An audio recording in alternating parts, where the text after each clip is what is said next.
Thanks for joining us today. We're here speaking with Uli Jon Roth ahead of his September tour to Australia. So, Uli, thanks for joining us this afternoon. Okay, so I'm glad to be here. So now you got that wrong. Uli is what they say in Texas. Well, that's why I asked you to do the it. rest of the world, it's actually Uli. It's just Uli. Yeah. All right.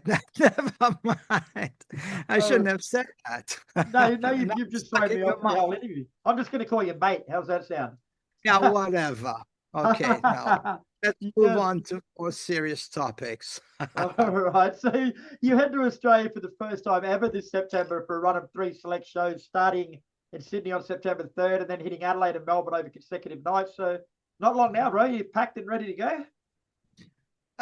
Not yet packed, but almost ready to go. We're at the moment doing previously, before coming to Australia, we'll be playing Japan, and we're playing a completely different program there, a new program. So that's why we're rehearsing at the moment here at Dirk Studios in Cologne. And then we're flying to Japan. So no, I leave the packing to the last moment. It's one of my least favorite things to do, believe me.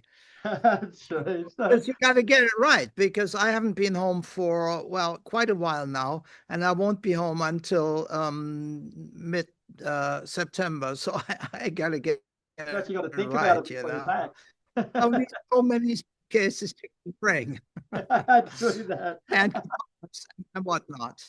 Yeah. Now, you've been playing music for around 50 years now, mate, and this is going to be your first tour to Australia. So Longer. why have you neglected us for so long? I tell you what, nobody asked us to come. Oh, So, it's actually you, because wow. we need an invitation if we want to play somewhere. I would have loved to come much sooner. Having said that, even the Scorpions, although they were so successful, even they found it difficult to get to Australia simply because of the logistics. As you know, you have to fly every gig, you have vast distances to cover, and most other countries are not like that. When you tour America, you can do a month-long touring, and you have a big tour bus, you sleep at night, and then the next morning you're in Chicago. I don't think that really that entire industry exists in Australia in the same way. You have to fly everything, and that makes it much more complicated to do a tour and more expensive. And I think that's also why it took the Scorpions so long to get there. Yeah, good point. Now, the tour is called the Pictures of Destiny Tour, which is a great name, but what's the significance of the title? Where does it come from? Yeah, it comes from the fact that I've taken up oil painting ago, sometime again after many, many years. I used to do oil paintings in the early 90s and late 80s, but then I stopped because I had an allergy against the paint solvents. Oh, really? And I didn't paint for nigh on 30 years or something like that. I took it up back again, more recently, with a vengeance. So I've been producing all these big oil paintings, which are based on my music and my lyrics. And so I thought it was only fitting to do that. So when we play in Japan, we'll bring a whole bunch of these oil paintings and we exhibit them during the shows. In Australia, we're actually not playing the Pictures of Destiny tour because it's my first time there. This will be more rock based. The other one is more with orchestral stuff and a little bit symphonic. Whereas in Australia, we will stick mainly to my early catalog, early Scorpions classics, some Electric Sun, and some of my later pieces. But that's really what it is. Nice. Now, I'm guessing you've assembled a pretty talented backing band for the tour to Australia, mate. So, who introduce us to the rest of the band? Who you got? Yeah, it's my tried and tested bands. They're all friends of mine, and most of them have been with me for since the early 2000s. Nicholas Thurman, he's the lead vocalist, main lead vocalist, and also bass player. He used to be one of my guitar players. We used to go out with three. He can do both equally well, and has a great voice. So he does that. Then we've got David Klasinski. He's my second guitar, second in command. He plays all these harmony guitar leads with me, of which we have quite a few. And he's been also with me for a long time. On drums, we have Richard Kirk from England, Birmingham. We go back in time, but not quite as long as the others. And on keyboards, he's a newbie, Marvin Leithauser. You know, he is from Cologne, and very talented. And yeah, it's his first big tour, really. You know, Cool. but I know he's up to it. We'll find out. He always keeps calm. Essentially, in Australia, we're five piece. Essentially, you know, Okay, in Japan, we're more like 10 people on stage, or even 20 when we have orchestra players. Wow, that'd get a bit crowded, wouldn't it? Yeah, well, bigger stages, you know. Yeah. Yeah. Bigger stages, littler people over in Japan.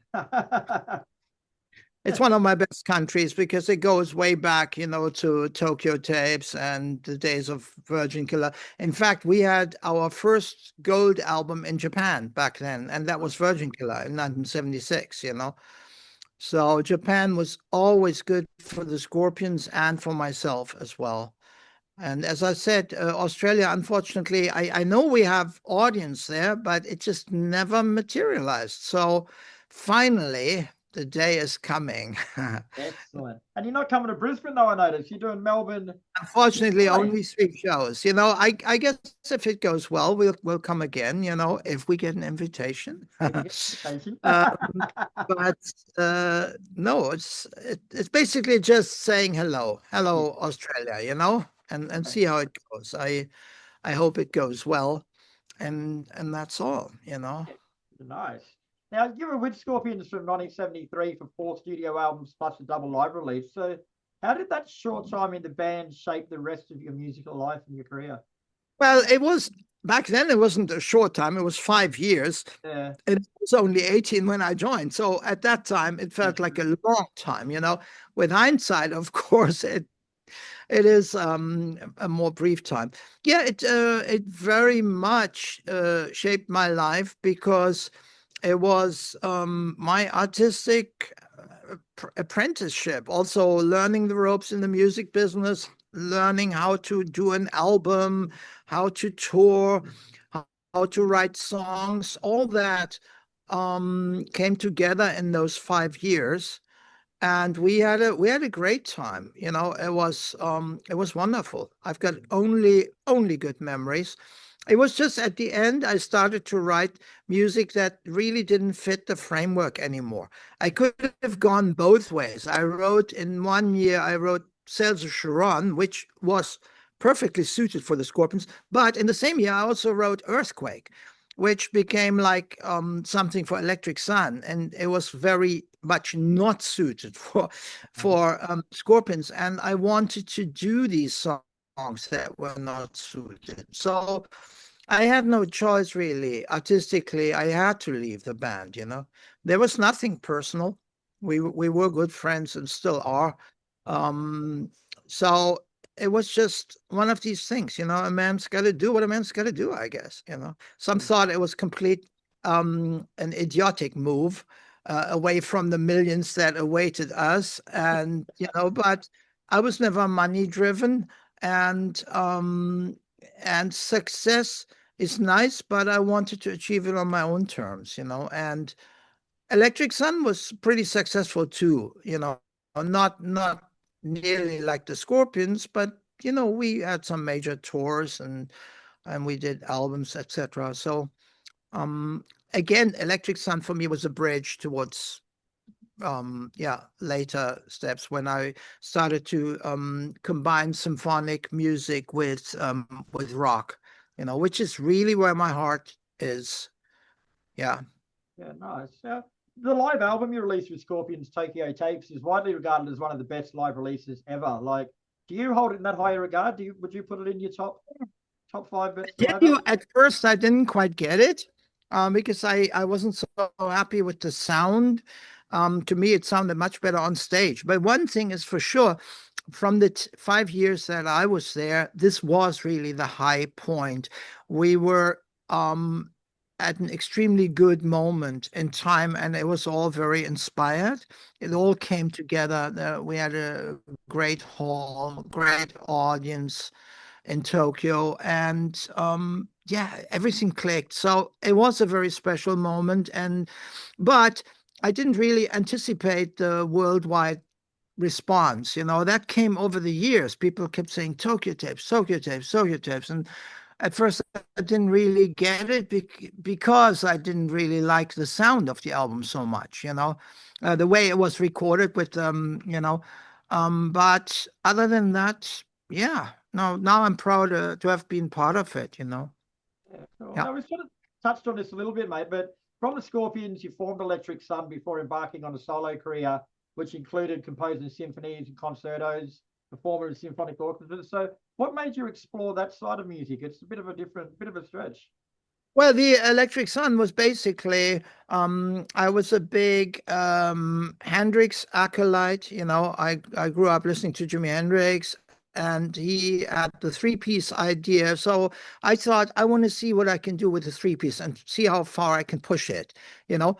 And I figured out I couldn't push it very far because in the studio, I was able to do all the guitar overdubs, and it sounded quite orchestral, so to speak. But live was a pain with three players because my style didn't really lend itself, because my melodic guitar solos really were asking for keyboard accompaniment or chords in the background, which you don't have when you do a three-piece. Like, um, uh, you if you look at typical, or one of probably the most successful three-piece was Cream back then, and their style was perfectly geared to it. When they did Sunshine of Your Love, they didn't need another guitar. It was riff-based, and it was different. But my music from the beginning wasn't really suited for three-piece. That's why very soon I branched out. And in the end, Electric Sun had 8 people on stage. Oh, wow. It was, we had 2 drummers, singers. It was like a circus, but it was nice, actually. It was a good time, and I learned an awful lot at that time. Um, on many levels. We did 3 albums: Earthquake, Firewind, and Beyond the Astral Skies, and each one to me was another step forward of exploration and inspiration. With hindsight, I could have done a lot of things better, but back then, it was the best I could. You know, Other than that, the vocals sucked. They were not good, and yeah, well, I was trying to find a vocalist in the beginning, but I couldn't find anybody at short notice who was suitable for the weirdness of some of my compositions, to say the least. What I would have needed is like a guy who can sing like Bob Dylan, but with a rock singer's approach. And that guy pretty much didn't exist, So I did the poor man's Bob Dylan version, which was not such a good idea either. I outgrew all that. Nowadays I've actually learned how to sing after the event. Although I still entrust all the important parts to people who are better than I. And so it's one of these things. Yeah, forgive and forget. Very nice. Yeah. Guitarists like Kirk Hammett, Marty Freeman, and Yngwie Malmsteen, they've all cited you as a major influence on their playing. Like, how does that sit with you? Like, it's got to be pretty humbling that people of that esteem look up to you so well. Well, I grew up looking up to, and I learned from the best. I learned from Eric Clapton, from Jimmy Page. Jimmy Page, maybe not so much in the beginning, but Jeff Beck and of course Jimi Hendrix. And so it's just a natural progression when somebody comes and does something new, which is kind of in tune with the wave of the moment, which I think we were at that time in the 70s.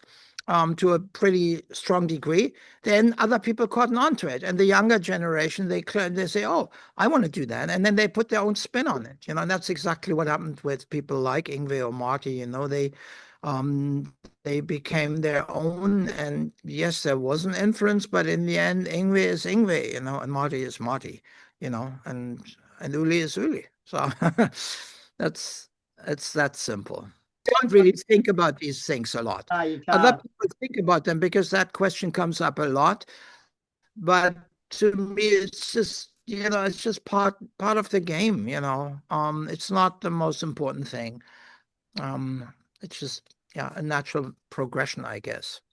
What's it like in that top echelon of guitar players around the world? Like, do you just call each other and ask each other for advice on how to play, or when you get stuck? And No, not advice. No, I don't. Most of these guys don't ask other guys for advice. They know their stuff, and everybody has carved out their own niche. Usually, when you talk, like Yngwie and I, we used to talk a lot on the phone. We hardly ever spoke about the guitar, you know. It was mainly about all sorts of other things, about Yngwie told me about his ferrets, and I spoke about my cats, or stuff like that, And sometimes you speak about business matters a little bit, like, oh, I was on that tour, etc., and you exchange information. But most of the time, it's about other things, not about gear so much. There are some gear heads who talk about nothing else, and vintage this, vintage that. But I've never been interested, although I do like gadgets and I like cutting edge stuff, but I don't really like talking about it a lot. I try it out, and if it works, it works, But then that's as far as my obsession gets, And yeah. nice. All right, brother. Well, thanks very much for your time today, mate. It's been a pleasure. You are in Australia September 3rd, 4th, and 5th. Sydney, Adelaide, Melbourne. It's up to you guys to get along to the show so they come back and come to Brisbane so I can see them. In the meantime, Ray, take care. Enjoy the rest of your practice. All right. Thank you so much. Thanks for having me.